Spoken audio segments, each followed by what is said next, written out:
உங்களுடைய 2 மகன்களும் ஒரு பக்கம் நடிகர்கள், இன்னொரு பக்கம் டைரக்டர், 2 பேருமே. அப்பா நடிக்கிறத பார்த்துட்டு என்ன சொல்கிறாங்க?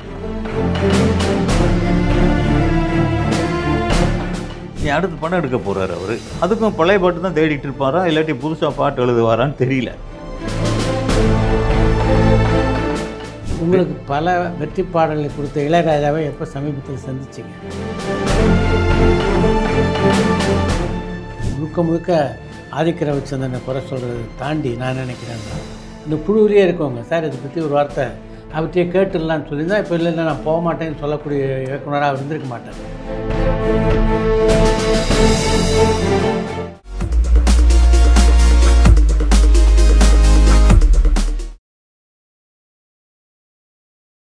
ஒரு படத்துக்கு தேவையான முழு விஷயத்தையும் யோசிக்கிறது தானே அவங்களுடைய வேலை. இப்போது ராஜா சார் ஈஸியாக அவர் ஒரு லீகல் இதை போட்டுட்டார், அவருக்கு முழு ரைட்ஸ் இருக்குது, அவர் பண்ணிட்டார். இப்போ நம்மளும் ஒன்று பண்ணாலும் அது அவங்களுக்கு அசிங்கம் தானே, அது பெரிய இஷ்யூ ஆகும். சரி, நம்மளால் அது வேண்டாம். ஆனாலும் கூட இப்போ என்ன எனக்கு பொசிஷன் அப்படின்னா, தூதுவளை இலை அரைச்சி பஞ்சு மிட்டாய் சீலை கட்டி ஒத்தரவா தாரேன், இந்த 3ம் கஸ்தூரி ராஜாவுடைய பாட்டு தான் அப்படின்னு மறுபடியும் என்ன ரெனுவல் பண்ணிக்க வேண்டிய கட்டாயமாக இருக்குது. இப்போது நான் தான் அதுக்கு ஓனர், நான் தான் இல்லை அது அது கிரியேட் பண்ணுவது, கிரியேட்டருக்கு அந்த மரியாதை இருக்கணும். பட்டு ஒரு படத்தில் அந்த டைரக்டருடைய கிரியேட்டிவிட்டி படம் முழுக்க தெரியணும். இப்போ ஒத்தரவா தாரேன்னு அந்த பாட்டுக்காக எழுந்து ஆடுறான்னா அது உங்களுக்காக ஆடின ஆட்டமாக எப்படி ஆகும்? அது ஆகாது. அதனால் 2வது இப்போ போக போக இனிமேல் இப்படி தான் சினிமா போயிருமா, நீ வரவங்க அப்படியே தான் போய் எடுத்துக்குவாங்களாம். இல்லைங்க, ஒரு படம் சக்ஸஸ் ஆகுது, ஒரு பாட்டு ஹிட் ஆகுது, நிஜமாக 30 வருஷம் பஞ்சமிட்டாய் சீர் கட்டி அதே வருஷம் தான். ஆமாம் ஆமாம் 30 இயர்ஸாக அந்த தூதுவளையில் அரைச்சி அதுக்கு முன்னால் இத்தனை வருஷம் ஒரு பாட்டு இருக்குன்னா ஏன் இருக்குது, நம்மளே ஏன் இந்த மாதிரி பண்ணக்கூடாதுன்னு யோசிக்கணும். இல்லைன்னா கூப்பிட்டு நமக்கு முன்னே அப்படிலாம் இருந்தது. நம்ம காலங்களில் ஒரு படம் பண்ணுறோம்னாக்கா இன்னொரு டைரக்டருக்கு போட்டு காட்டுவாங்க, இன்னொரு ரைட்டருக்கு விட்டு போட்டு காட்டுவாங்க. பாரதிராஜா சார் காலத்துலேயே அதெல்லாம் இருந்துச்சு. இப்போது படமே எடுக்கிறாங்க, ஒரு முதல் மரியாதை எடுக்க சொல்லுங்கள், வராது. கிழக்கு சீமையில் எடுக்க சொல்லுங்கள், வராது. இப்போ அதை பற்றி யோசிக்கிறதே கிடையாதுங்க. கதைங்கிறது யோசிக்கிறது கிடையாது. இந்த மாதிரி எங்கே காலம் முளைச்சிருக்கு, நம்ம ஈஸியாக கைப்பற்றி எடுத்துகிட்டு போய் சமைச்சு சாப்பிட்ருவோம் தான் நினைக்கிறாங்களே தவிர, இல்லை இது என்னென்னா கூட இருக்கிறவங்களும் இப்போ இது முழுக்க ஆதிக்க ரவிச்சந்திரனை குறை சொல்கிறத தாண்டி நான் நினைக்கிறேன்னா, அந்த குழுவிலேயே இருக்கவங்க சார் இதை பற்றி ஒரு வார்த்தை அவர்கிட்டயே கேட்டுடலான்னு சொல்லியிருந்தா இப்போ இல்லை நான் போக மாட்டேன்னு சொல்லக்கூடிய இயக்குனராக அவர் இருந்திருக்க மாட்டார். இருக்கலாம், அப்படின்னு தெரியல. ஆமாம், சூழ்நிலை யாராவது ஒரு ஆள் இந்த ஆலோசனை அவர் சொல்லியிருந்தா கூட அவர் சந்திச்சிருப்பார். இந்த படக்குழுவினரை இதெல்லாம் யோசிக்கணும். இது மாதிரி ஒரு பாட்டை யூஸ் பண்ணும்போது யாருடைய பாட்டோ அவங்கள்ட்ட முறையாக ஒரு வார்த்தை, அதே இப்போ குட் பேட் அக்லி ஸ்டேஜில் உங்களை கூப்பிட்டு பேச சொல்லியிருந்தா நீங்கள் வேறு அந்த படத்தை பற்றி ஒரு 10 நிமிஷம் பேசியிருப்பேன் இல்லையா? இதெல்லாம் ஒரு சாதகமான சூழ்நிலையை ஏன் இவங்கெல்லாம் மிஸ் பண்ணுறாங்கன்றது தான் நமக்கு சங்கடம். அவர் அந்த மார்க் ஆண்டனி அதில் தான் பஞ்சமிட்டாய் சீலை கட்டின்னு அந்த பாட்டு வந்துச்சு. நான் பார்த்துட்டு விட்டுட்டேன். இந்த நேரத்தில் அவருடைய திருமணம் வந்தது. ஆமாம், அதுக்கு போனேன். மேடையிலே சொல்கிறார், உங்கள் பாட்டு சூப்பராக இருந்ததுங்க. எனக்கு நல்லா பயன்பட்டுச்சு. சரி, ஓகே, சிரிச்சுட்டு விட்டுட்டு வந்துட்டேன். 2வது இதையும் பயன்படுத்தும் போது தான் இது என்ன இப்படி பண்ணுறாங்களே, நமக்கு ஒரு ரெஸ்பெக்ட் தான் எதிர்பார்க்குறோம், வேறு ஒன்றும் இல்லை. அந்த பாட்டு நான் பண்ணணும் அப்படிங்கிறதுக்கான ஒரு ரெக்கக்னேஷன் இருக்கணும். அதை எந்த காலத்துலேயும் லேபிளை இழந்துட்டோம்னா அப்புறம் நம்ம இருக்கணும்ல. ஏறக்குறைய நீங்கள் சொல்லியிருக்க மாதிரி ஒத்த கருத்து தான் தேவா கூட ஒரு பேட்டியில் சொல்லியிருந்தார். என்னுடைய பாடலில் பல பேர் பயன்படுத்துகிறாங்க, நான் உங்கள் பேர்லலாம் எந்த வழக்கம் தொடுக்க மாட்டேன், என்னுடைய பாடல் பிரபலமாகிறது எனக்கு மகிழ்ச்சி தான் அப்படின்னார். இது மாதிரி தான் எல்லாருமே நினைக்கிறாங்க.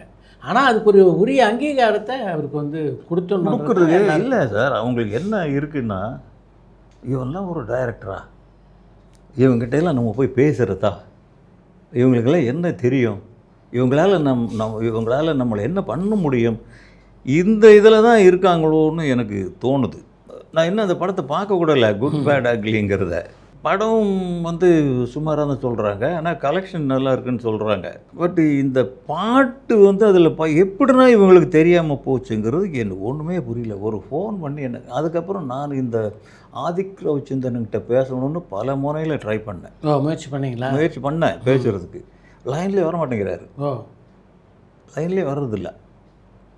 அப்போ தானே நமக்கு ஈகோவாக இருக்குது.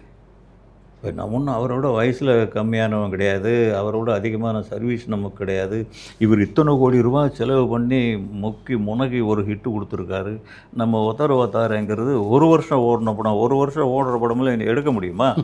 இல்லை, இவங்க இவ்வளவு செலவு பண்ணி ஒரு நல்ல சாங்கே கொடுக்க முடியலன்னா எங்கே இருந்து ஒரு நல்ல கதையை கொடுப்பாங்க சொல்லுங்கள்? அது அப்படியெல்லாம் பேச வைக்குது. நமக்கு என்னடா நம்ம அடிமடியில் கை வைக்கிற மாதிரி ஒரு ஃபீலிங் இருக்குது. நான் இப்போ அடுத்து படம் எடுக்க போகிறேன், அது பாட்டுக்கு தான் மெயினாக இருக்கும்.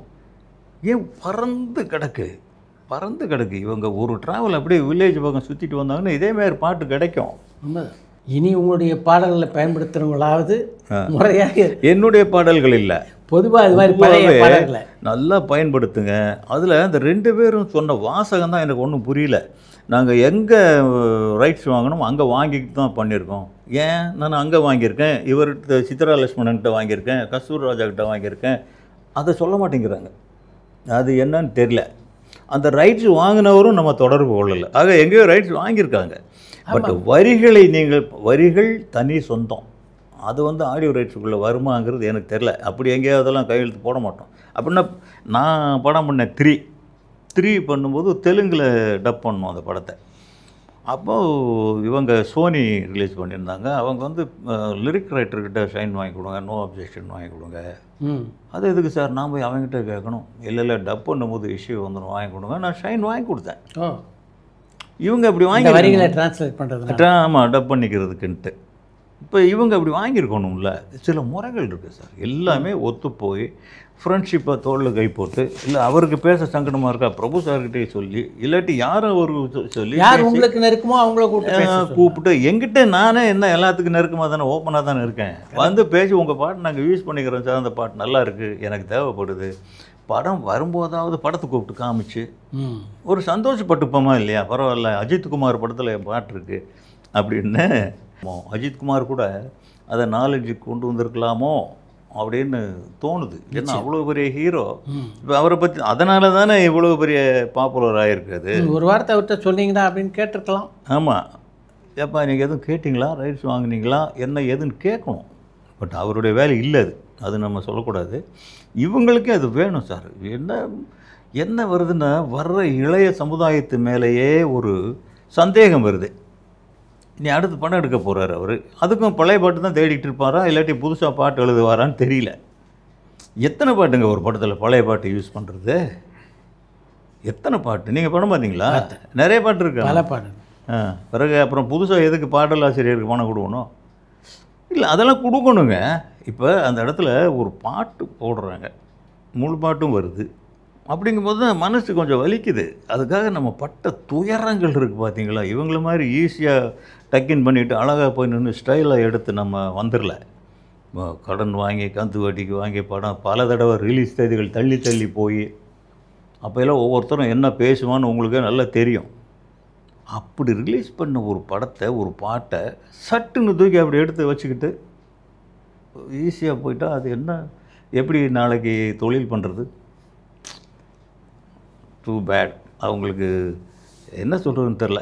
அது கூட இல்லை. ரெண்டாவது நம்மளே ட்ரை பண்ணும்போது கூட இதுக்காகத்தான் இருக்கும். ஹலோ சார், சாரி சார், இது வந்து நான் கேட்டிருக்கணும், தப்பு நடந்துருச்சு அப்படின்னு ஒரு வார்த்தை சொன்னால் என்ன குறைஞ்சிருவாங்க? எடுத்து வச்சுக்க தெரியுதுல்ல இன்னொருத்தன் சொத்து. அதுக்கு ஒரு வார்த்தை, ஒரு சாரி சொன்னால் என்ன தப்பு? அதை தான் எதிர்பார்க்குறோம் நம்ம. அடுத்து தொடர்ந்து நடிக்க போகிறீங்களா, இல்லை படம் டைரக்ட் பண்ண போகிறீங்களா? இல்லை, ரெண்டுமே தான் பண்ண போகிறேன். டைரக்ஷனுக்கு ஒரு படம் வந்திருக்கு, பேசிகிட்டு இருக்கோம். நான் தயாரிக்கிற மாதிரி இல்லை. அதுக்கு எனக்கு தோல் வலி இல்லை. முன்ன மாதிரி ட்ராவல் பண்ணுறது, போகிறது வர்றது. முன்னே என் துணைவியார் விஜயலட்சுமி என் கூடவே இருந்தாங்க. ஒரு முழு பொறுப்பும் 15 படம் ஒரு தோளில் ஒரு பையை போட்டுக்கிட்டு பிள்ளைகளை விட்டுட்டு எல்லாத்தையும் பார்த்தாங்க. இப்போ அவங்க வரமாட்டேங்கிறாங்க. அவங்க ரொம்ப பெரிய குடும்ப தலைவி ஆகிட்டாங்க. அதனால் இதெல்லாம் சின்ன தொழில் நமக்கு எதுக்கு?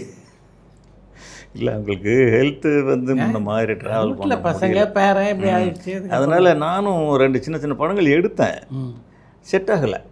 ரெண்டையுமே கட்டி இழுக்கிறதுக்கு நமக்கு வன்மை இல்லை. அதனால் நடிக்கிறதுங்கிறது நல்லா அப்படின்னு சொல்கிறாங்க. ஒரு படமாவது வரணும்ல. அது நல்லா வந்துச்சுன்னா கண்டினியூவானா பண்ணுவேன். இப்போ ஒரு சின்ன ப்ரொடியூசர் ஒருத்தர் கேட்டுட்டு இருக்கார். அது பண்ணுற ஐடியாவில் இருக்கேன். இப்போ அது ஒரு படம் நம்ம என்டர் தி டிராகன் அப்படின்னு ஒரு படம் போய் சேலத்தில் நடிச்சிட்டு வந்தேன். அவங்களும் பழைய டைம் புதுமுகங்களை எல்லாம் கூட அவங்க கூட நடிக்கிறதெல்லாம். ஆமாம், சத்யராஜ் சார் நடிக்கிறார். ஓ அருமை. அதனால் அவர் வராமல் தான் என்னுடைய ஷெட்யூல் ஒன்று கேன்சல் ஆச்சு. அவர் வந்துடுவார் அப்படின்ட்டு. மற்றபடி அது ஏதோ ஒரு ஹாரர் ஸ்கிரிப்ட் பண்ணுறாங்க.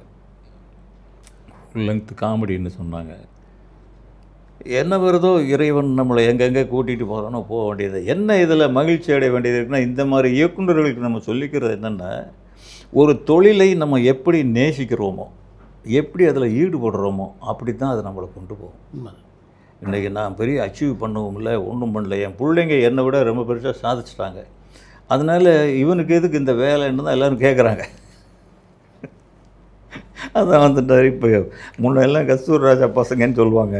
இப்போ தனுஷ்படா அப்பா அப்படின்னு தான் போகிற இடத்துல எல்லாம் சொல்கிறது நமக்கு பெருமை தான்.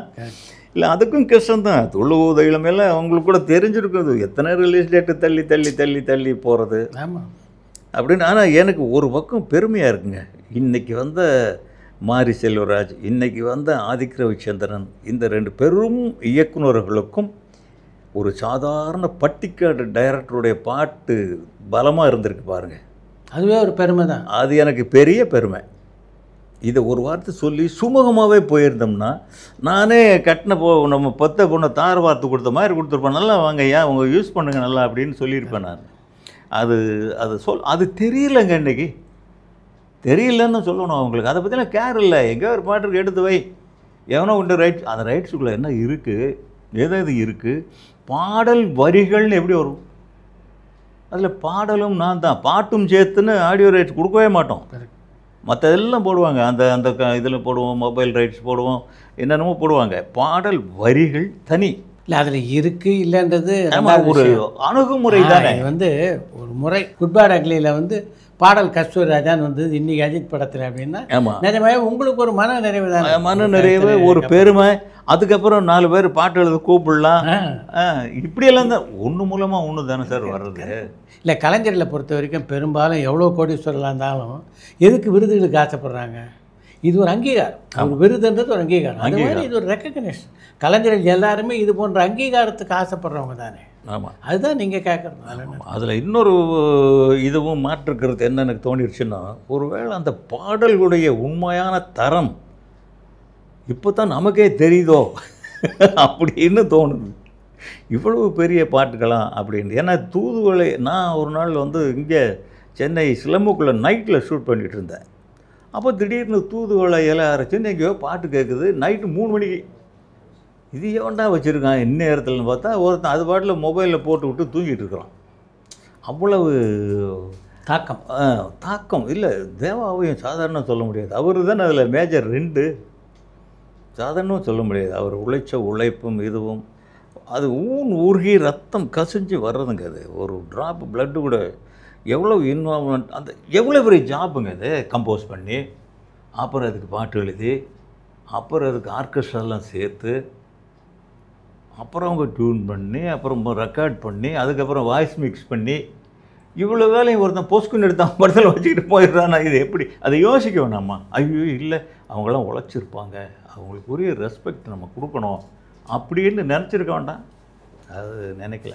உங்களுக்கு பல வெற்றி பாடல்களை கொடுத்த இளையராஜாவை எப்போ சமீபத்தில் சந்திச்சிங்க? சமீபத்தில் இந்த படைத்தலைவனுக்கு அவர் தான் இசை, அந்த இசை வெளியீட்டு இது அவர் தான் பண்ணார். அப்போ போயிருந்தேன். பழைய கதையெல்லாம் பேசுனீங்களா? பழைய கதைகள் அதுக்கு தனியாக போகணும். அவர் நம்ம தனியாக போனோம்னா அதில் பேசிக்கிட்டு இருப்போம். அது அவர் நான் ஓரளவு திருப்பதிக்கு போனோம் ரொம்ப நாளைக்கு முன்னாடி. நான் படங்கள் பண்ணிகிட்டு இருந்த காலத்தில் திருப்பதி இங்கேருந்து 4 மணி நேரம், அங்கேருந்து 1 மணி நேரம், மறுபடியும் 4 மணி நேரம், மறுபடியும் 1 மணி நேரம், அவரும் நானும் மட்டும் எப்படி இருக்குன்னு பாருங்கள். அவ்வளவு பாக்கியங்கள்லாம் இப்போ நம்ம செய்யலை. அவர் இப்போது ரொம்ப லெவல் கூடிருச்சு, அவருக்கு லெவல் கூடிருச்சு, ஞானம் கூடிருச்சு. வயசு கூட கூட களைப்பு வரல அவருக்கு, உயிர்ப்பு அதிகமாக வந்துருச்சு. அதனால் இப்போ கிட்ட போகிறதுக்கே பயமாக இருக்குது.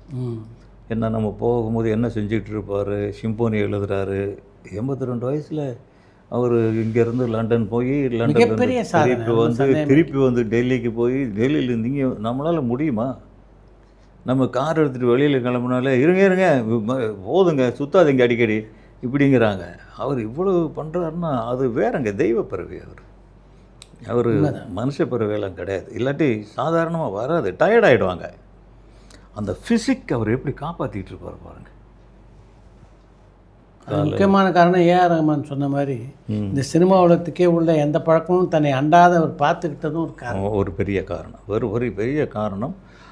இசையை தவிர எதுவுமே தெரியாதுங்கிறது ஒரு பெரிய காரணம். வேறு எதுவுமே அவருக்கு சுவாசத்திலே இல்லையே. ஒரு புக்கு படிக்கிறதா, அது படிக்கிறதா, இதுவா அதுவா, இல்லாட்டி ஒரு டூர் போகிறதா. இப்போது ஆப்பிரிக்கான்னு கம்போசிங் போகிறாங்க, லண்டனுக்குன்னு கம்போசிங் போகிறாங்க, எங்கெங்கேயோ போகிறாங்க. அது எதுவுமே இல்லை. அந்த ஹார்மோனியை பற்றி 50 அடி அறைக்குள்ளேயே அந்த ஒரு விரல், வேறு ஒன்றும் தேவையில்லை. அந்த ஹார்மோனை பற்றி அந்த ஒரு விரலும் கிடைச்சா அற்புதமான சங்கீதங்கள் அங்கேருந்து வருது. நாங்கள் கம்போசிங்கில் இருக்கும்போது பயமாக இருக்கும் உட்கார்றதுக்கு.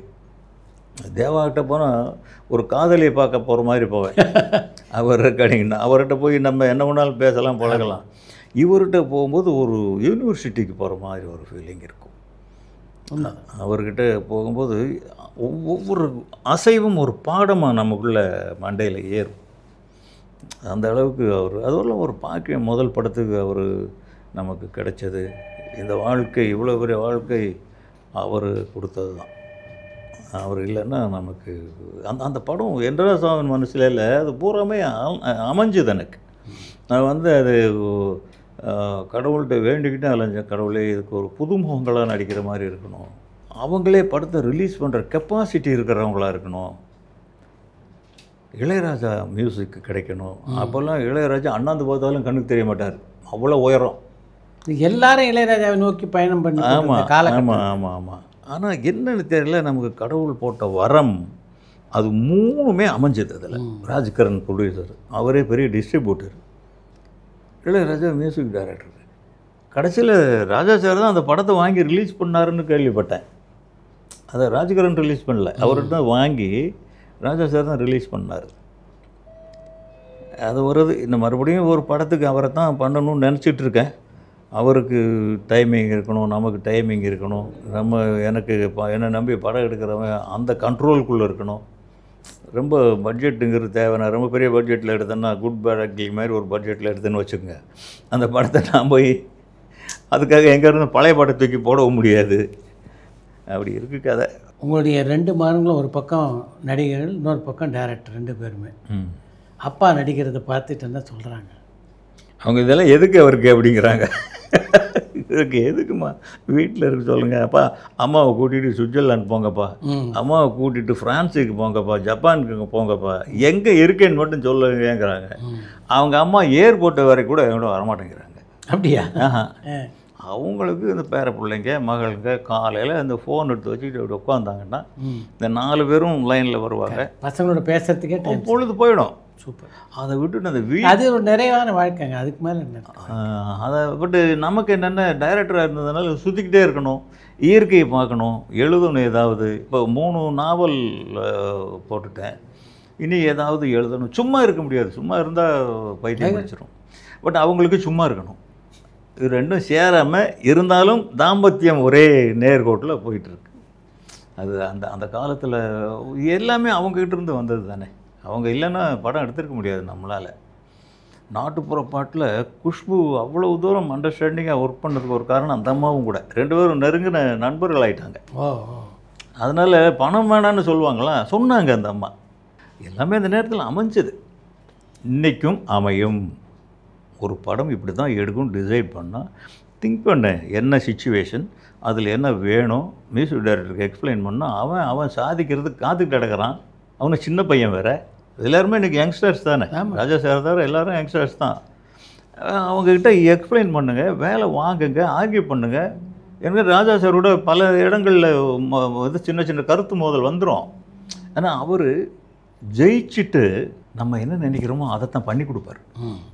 ஆனால் நம்மளை பேச்சுவார்த்தையில் ஜெயிச்சா கூட ஆமாம், அப்புறம் கடைசியில் வந்து இதைத்தானே நம்ம கேட்டோம் அப்படின்னு ஒருத்தர அப்படி தான் நடந்தது. வேணாமையா, நான் புதிய வார்ப்புகளில் பண்ணேன், அதில் பண்ணேன், இதில் பண்ணேன், நீ வேறு பண்ணித்தரேன், புதுசாக முழு பாட்டை நல்ல பாட்டு போடு அண்ணே. இல்லைண்ணே, அவங்க எல்லாம் இந்த கரகாட்டத்தில் அதை தானே பண்ணுறானுங்க, நான் அவங்க லைஃப்பை தான் படமாக பண்ணுறேன். ஒரு வரி கூட நான் அதில் கதையை எழுதலை சார். இந்த கரகாட்ட கோஷிகளெல்லாம் கூப்பிட்டு அவங்களுடைய வாழ்க்கையில் என்ன நடந்ததுன்னு கேட்டு அவங்க சொன்ன சம்பவங்களை தான் அதில் பண்ணேன். அப்படிங்கும்போது இதில் எப்படி நான் மாற்றுறது, அது போட்டால் தான் போய் ரீச் ஆகும்னு சொல்லி அப்புறம் அப்படியே போ அப்படின்னு பண்ணி கொடுத்துட்டார். அவ்வளவு சிரமப்பட்ட ஒரு பொருள் எடுத்துகிட்டு போய் திருப்பி திருப்பி அங்கே தான் வருது. அவ்வளவு கஷ்டப்பட்டதை எவ்வளோ பெரிய ஞானிங்க அவர். சரி, அட்லீஸ்ட் அவர்கிட்டையாவது ஒரு வார்த்தை கேட்டிருக்கணும்ல. இது அந்த கேட்கறதுல அவர்கிட்ட இது மாதிரி சார் அந்த உரிமையை வாங்கிட்டோம், உங்களத பயன்படுத்தணும் ஒரு வார்த்தை தான் சொல்லணும், அவ்வளோதான், ஒரு தகவல் தான்.